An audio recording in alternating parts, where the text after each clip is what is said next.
Shalom peuple de Dieu, bienvenue à notre mission, le son de la trompette. Vous savez, la Bible dit que ces livres de la loi ne s'éloignent pas de votre bouche. Méditez-les jour et nuit afin que vous ayez du succès dans tout ce que vous allez entreprendre. Aujourd'hui, nous avons invité un homme de Dieu qui nous parlera de ces livres. Oui, il nous parlera bel et bien de Éphésiens 4:5 qui dit « Il y a un seul Dieu, une seule foi et un seul baptême. » Aujourd'hui, nous allons parler d'un seul baptême.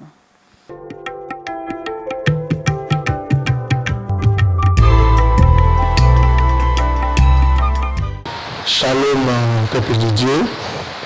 Je suis l'évangéliste Gloire Mungombo, la joie de l'Éternel.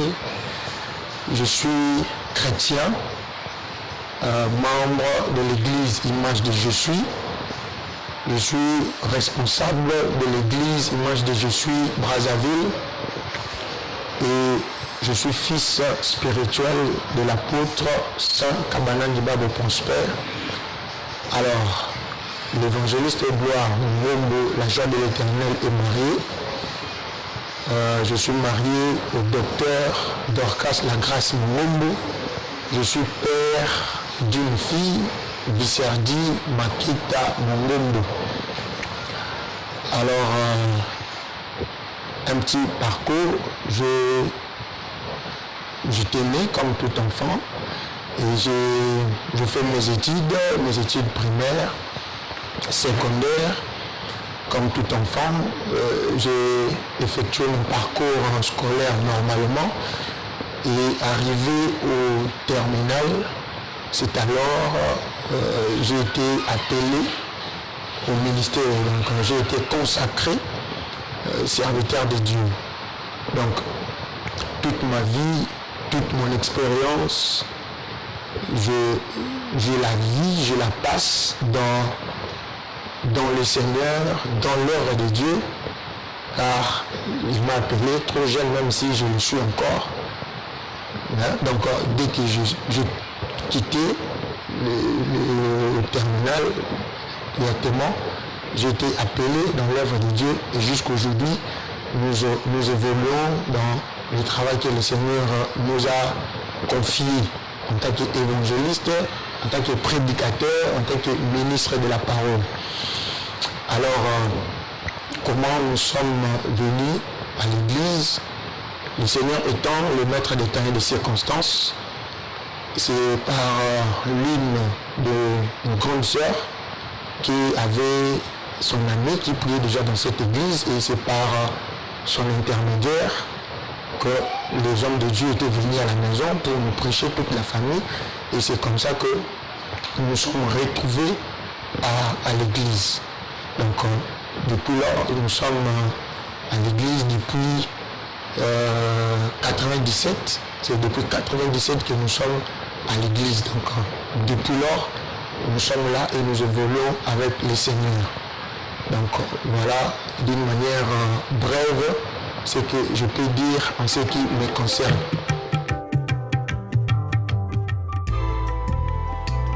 Voilà, il s'agit de l'évangéliste Gloire Mungombo. Je vous prie de le recevoir. Bonjour, bonjour.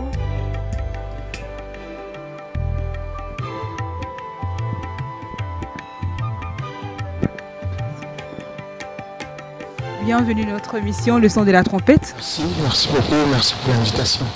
Ok. Aujourd'hui, nous allons parler de baptême.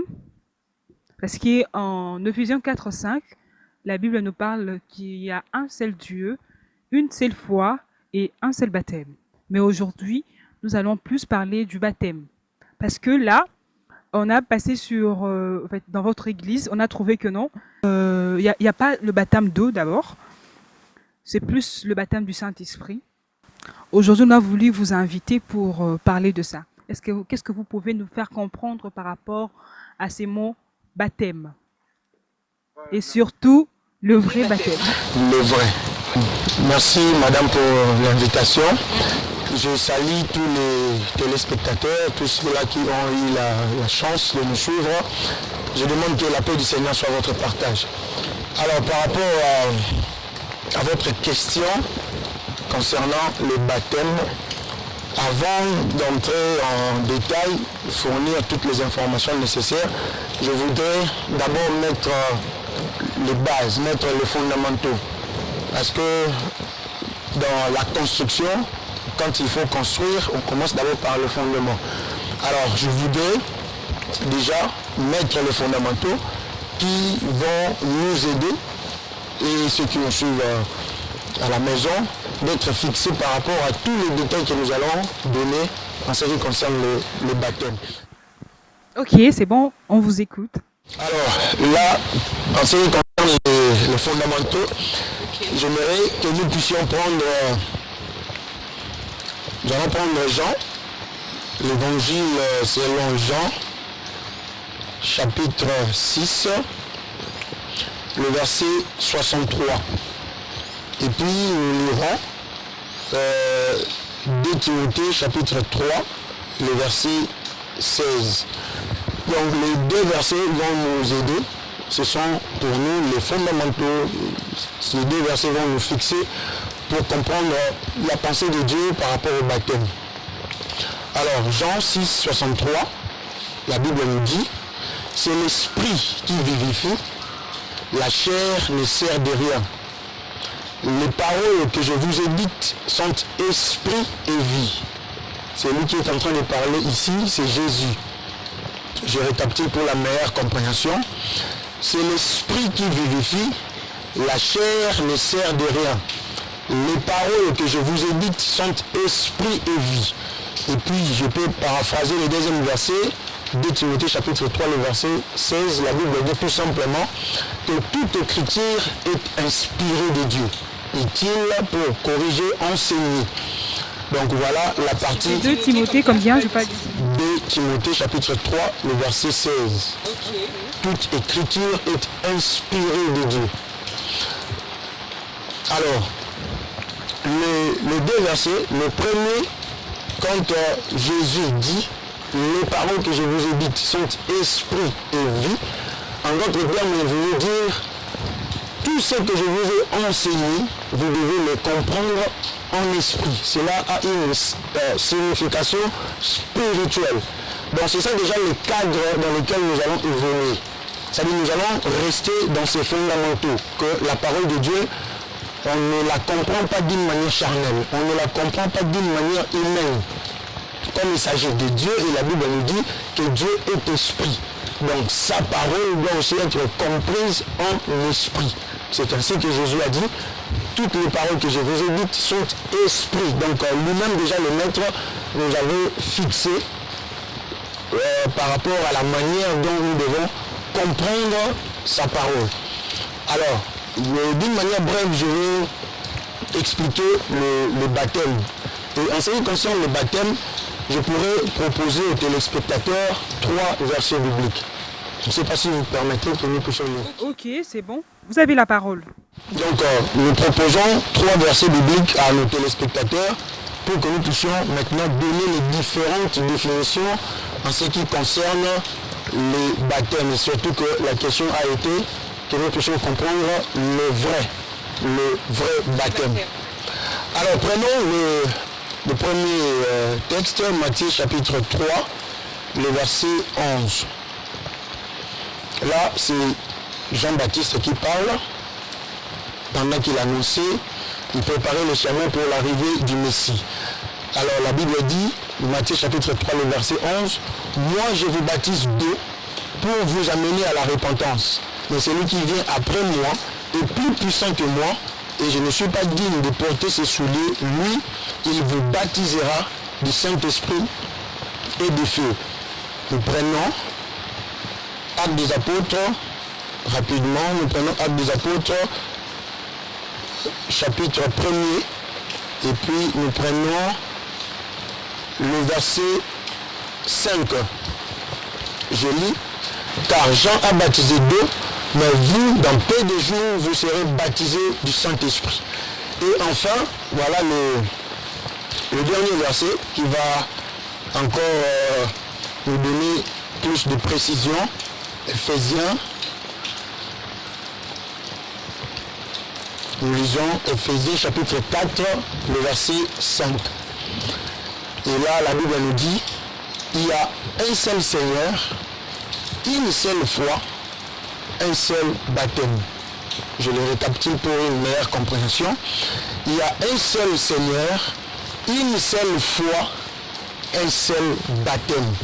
Alors, s'il faudrait avoir une idée en ce qui concerne le baptême, je vais donner le sens étymologique du baptême et puis je vais donner le sens du baptême de manière pratique, selon ce qui se fait, la manière dont dans les différentes confessions religieuses, le baptême c'est pratique. Alors, le sens étymologique du baptême, le mot baptême, sur sa source du mot grec baptizo, qui veut tout simplement dire plonger, immerger. Ça, c'est le sens étymologique. Le mot baptême, c'est laver, c'est purifier, débarrasser de l'impureté, débarrasser de toute souillure. Et nous pouvons aussi évoluer dans les différents sens du baptême. Donc, hormis plonger, immerger, laver, rendre pur avec de l'eau. J'aimerais préciser par rapport à cet élément. Rendre pur avec de l'eau. Parce que ça va vraiment nous être très utile, ces détails-là. Je sais que j'aurai beaucoup de questions par rapport à l'eau. Donc voilà pourquoi j'ai voulu insister sur la mention l'eau. Laver, rendre pur avec de l'eau.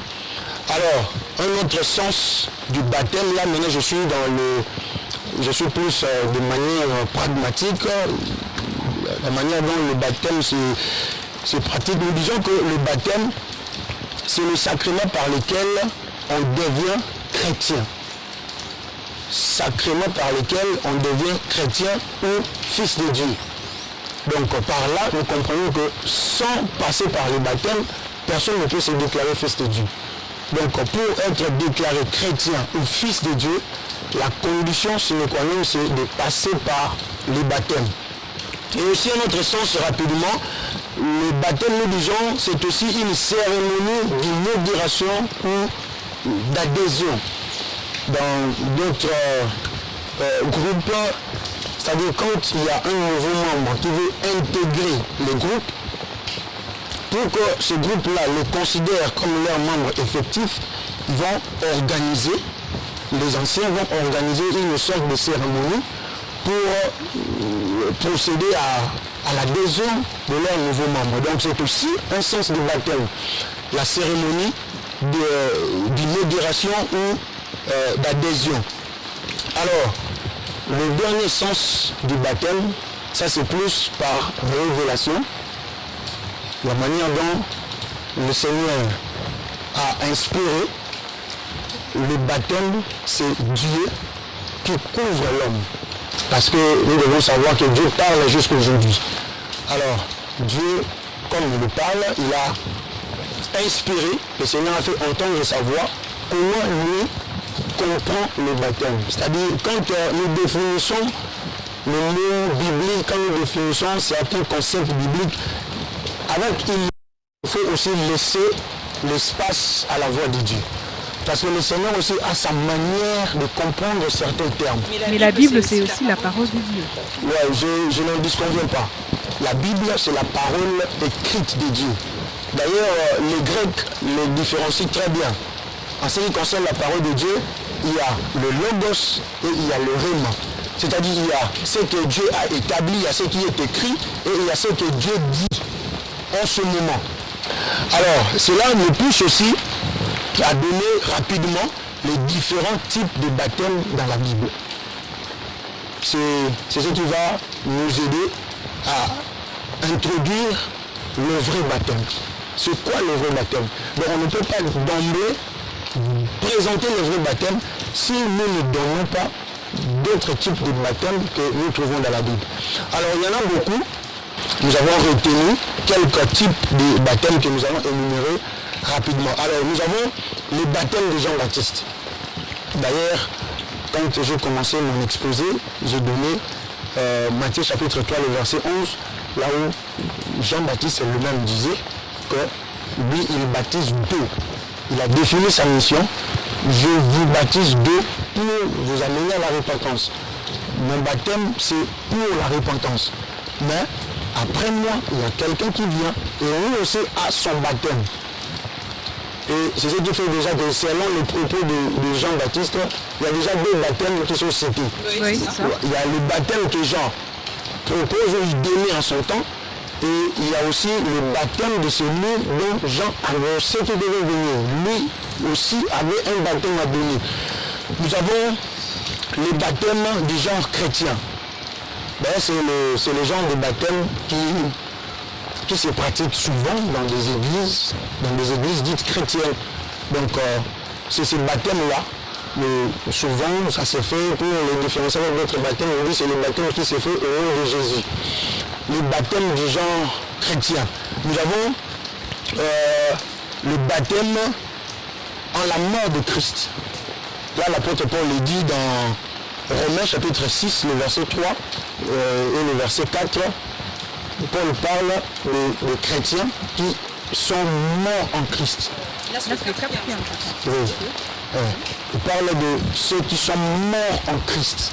Donc, par la mort de Christ, les chrétiens ont eu à se débarrasser du vieux homme de la vie passée pour renaître, vivre une nouveauté de vie. C'est aussi dans cette logique qu'il dit, si quelqu'un est en Christ, il est devenu une nouvelle créature. Les choses anciennes sont passées et toutes choses sont devenues nouvelles. Nous avons aussi le baptême de nom.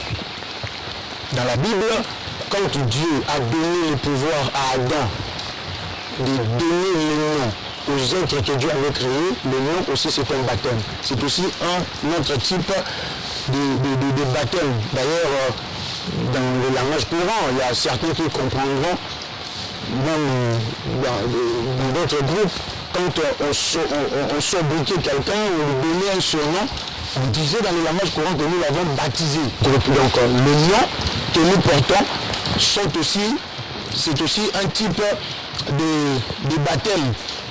Et puis, nous avons le baptême de l'esprit, dont Jean a dit, c'est lui qui vient, il est plus puissant que moi, je ne suis pas digne de porter ses souliers, et lui vous baptisera du Saint-Esprit et de feu. Alors, la question dont je me pose, et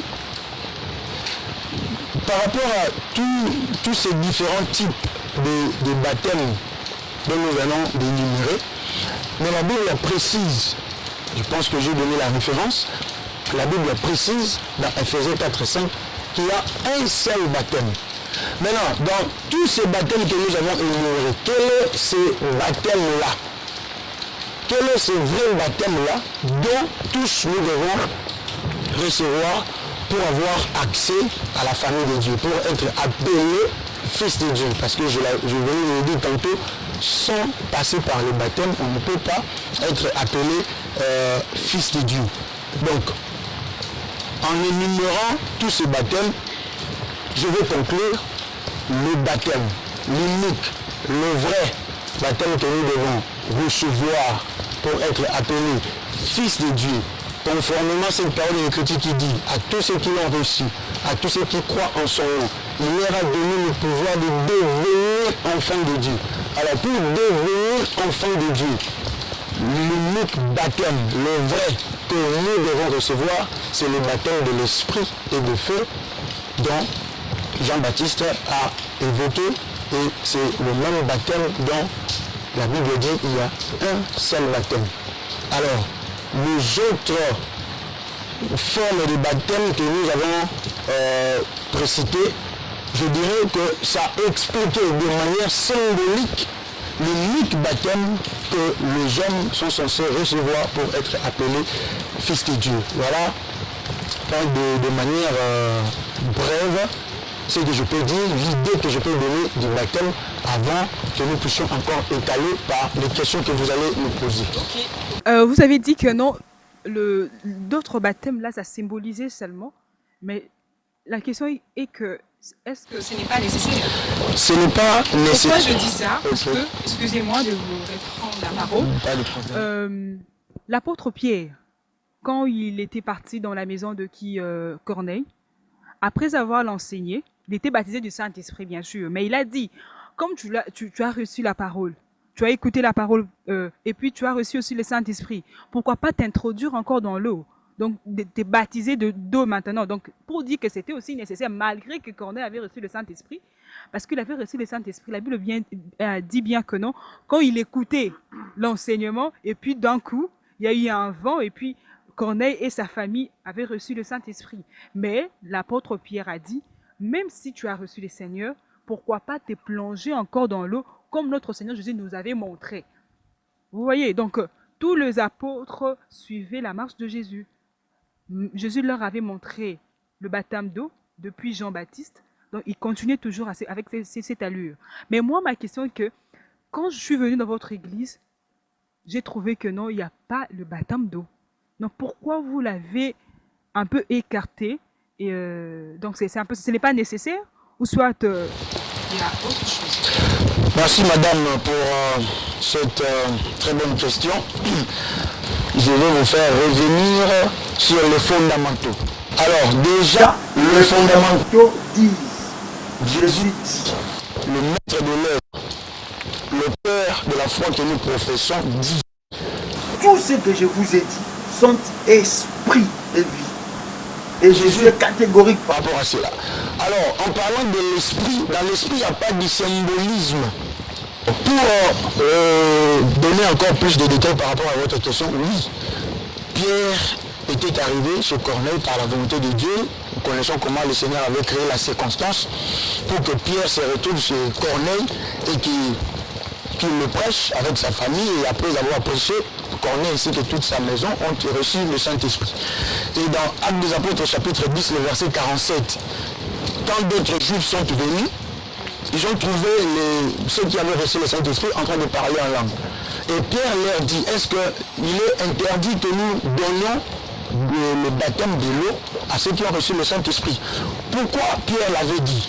Parce que le baptême de l'eau dont parlait Pierre, et je venais de l'évoquer quand je parlais des différents types de baptême, c'est le baptême du genre chrétien, c'est le baptême chrétien, qui n'est rien d'autre que l'acceptation, c'est-à-dire c'est lui qui accepte de suivre Christ, il accepte la vie que Christ veut lui donner, c'est-à-dire on illustrait cela, donc pour que tout le monde, tous les chrétiens sachent que tu as accepté de donner ta vie à Christ, de suivre Christ, de renoncer à la vie du péché, à l'ancienne vie, tu vas passer par l'eau. Donc c'était le symbole de l'acceptation, de la foi en Christ. Et puis, la Bible l'appelle l'engagement d'une bonne conscience.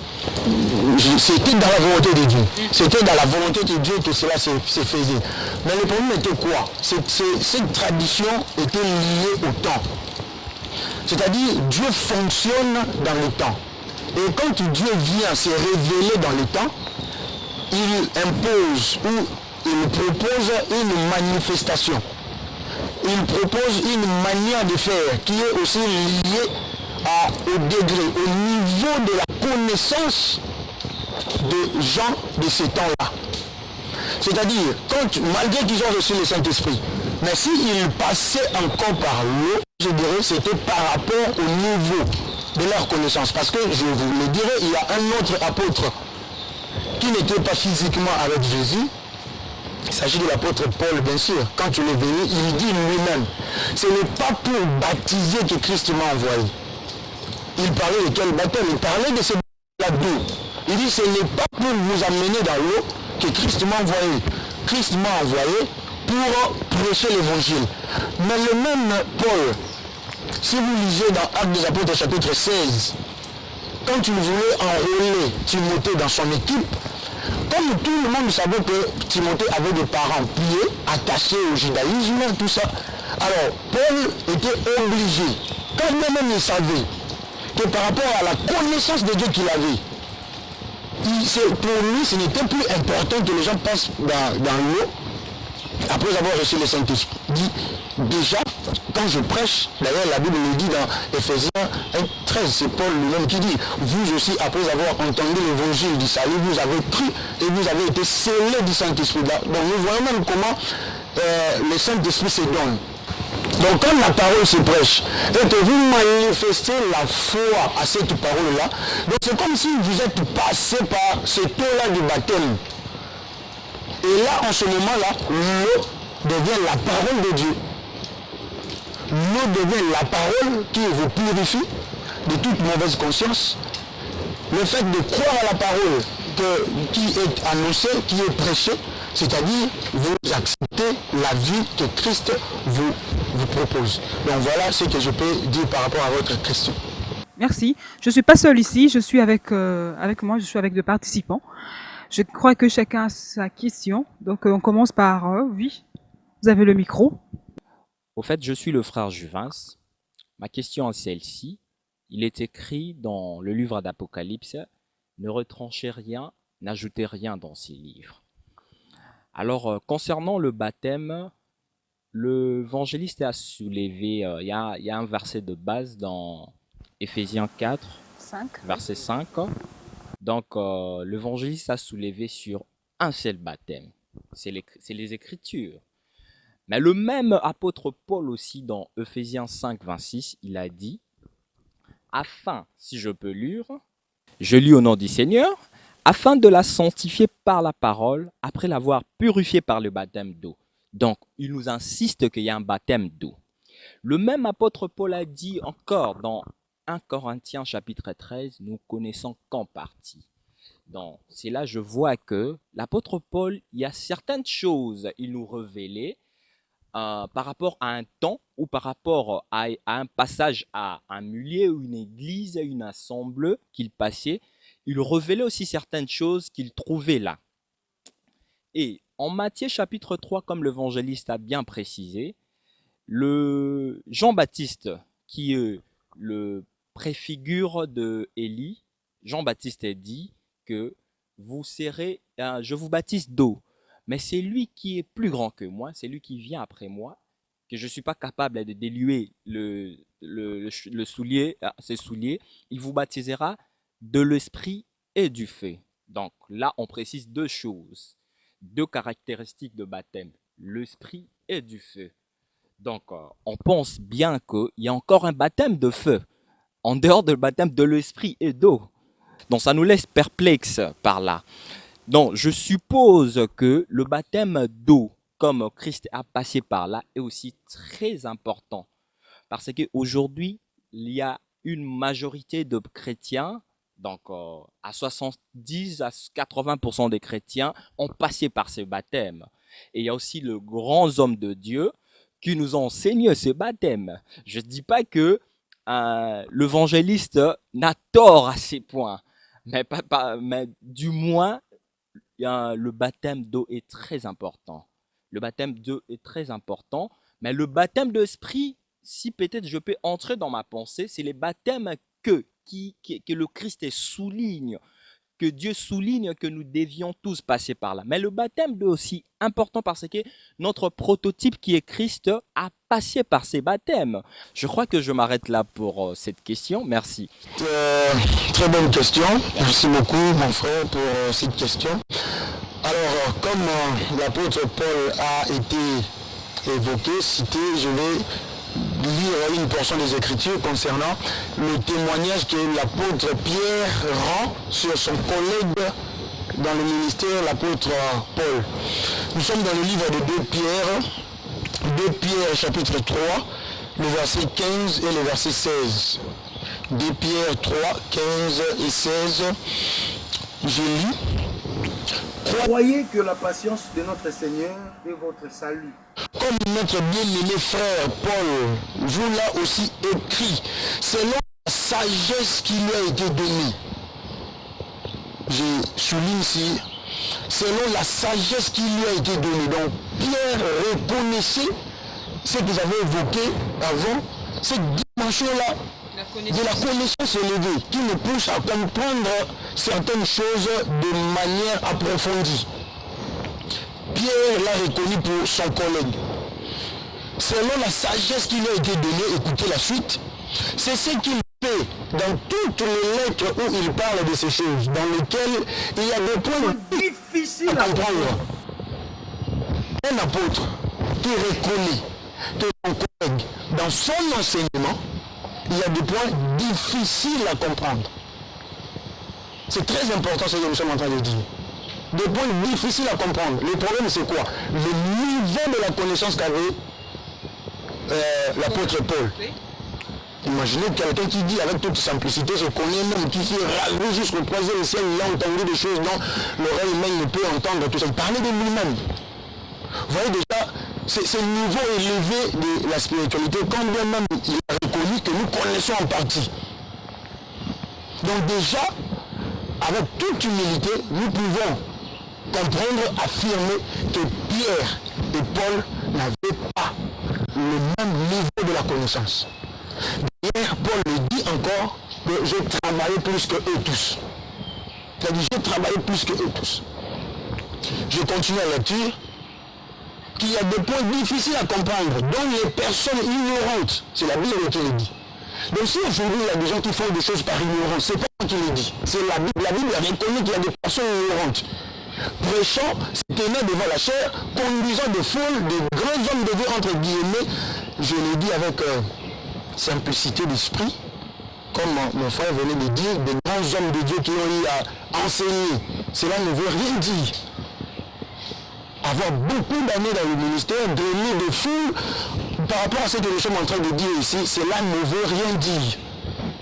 Parce que la Bible reconnaît, la Bible dit, il y a une prophétie, dont la Bible dit, un enfant, un petit enfant les enseignera. La Bible reconnaît, il y a une portion comme ça dans les Écritures, un petit enfant les enseignera. Et puis le Seigneur dit, pour briser l'orgueil de ceux qui se voient grands, il a choisi des choses viles, des choses qu'on méprise. Oui, c'est ça. Pour confondre ceux qui s'estiment grands.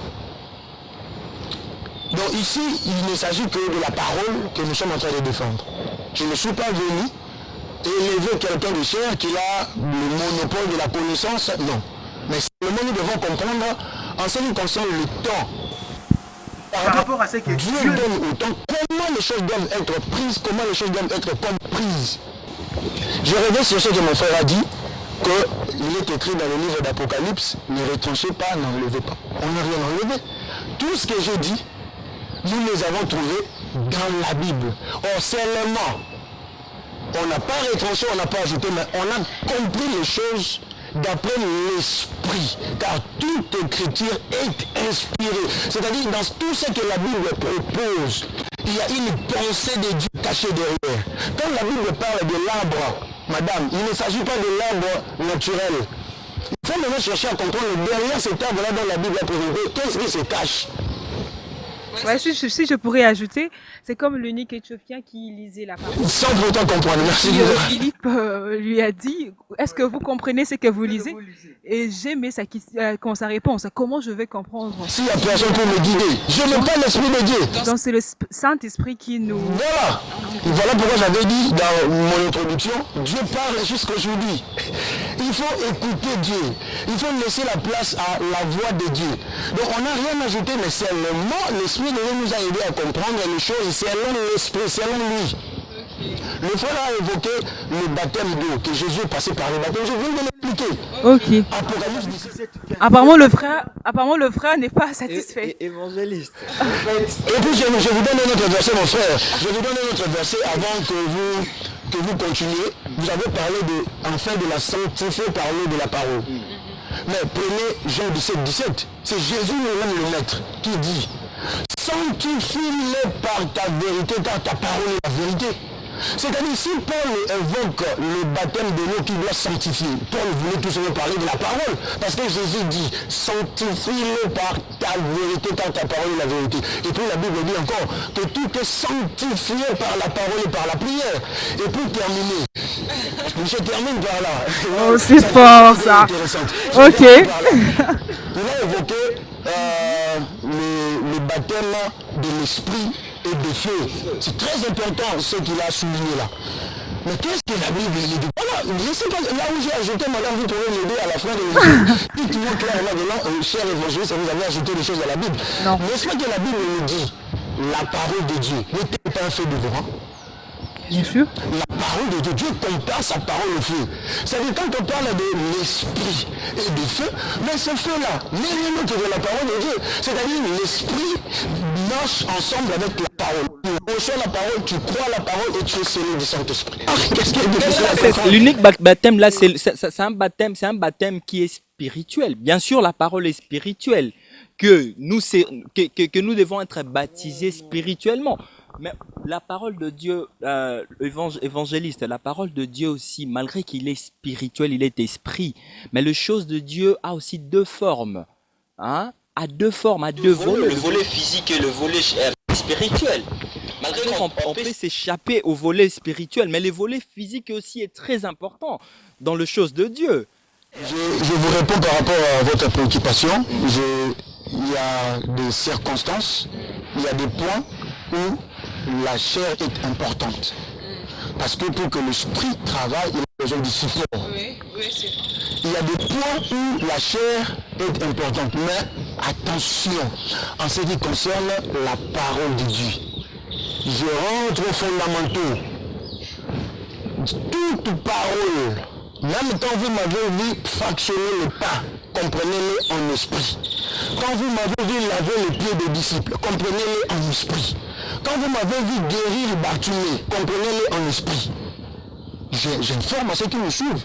Voilà pourquoi certains aujourd'hui ont amené le miracle dans l'église comme quelque chose de spectacle. Jésus ne faisait pas de miracles dans le cadre du spectacle. Tous les miracles de Jésus cachaient des enseignements. Il y a des enseignements cachés. Pour ça, la Bible dit toute écriture, excepté aucune.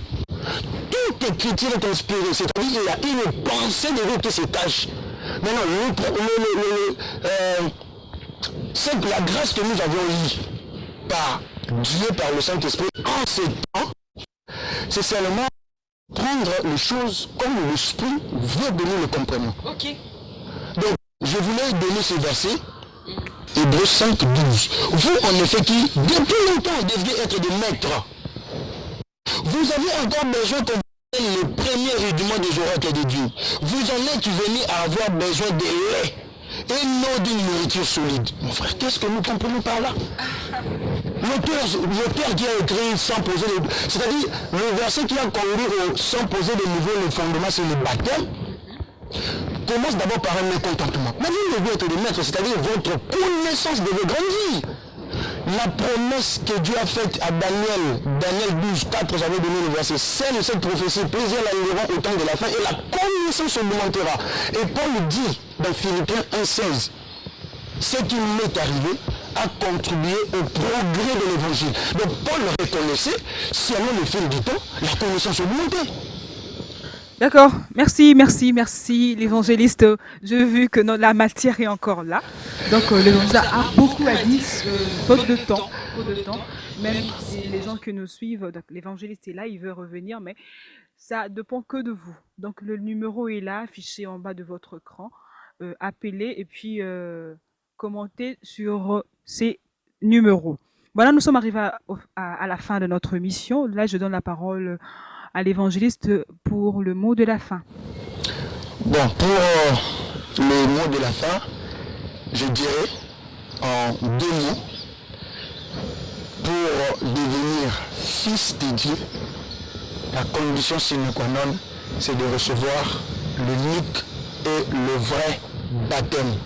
C'est le baptême de l'esprit et de feu, c'est-à-dire écouter la parole révélée du temps et être scellé de l'Esprit de Dieu. C'est alors vous aurez accès à être appelé fils de Dieu. C'est-à-dire quand il y a là où l'Esprit agit, plus besoin du symbolisme. Nous sommes maintenant au temps de la réalité.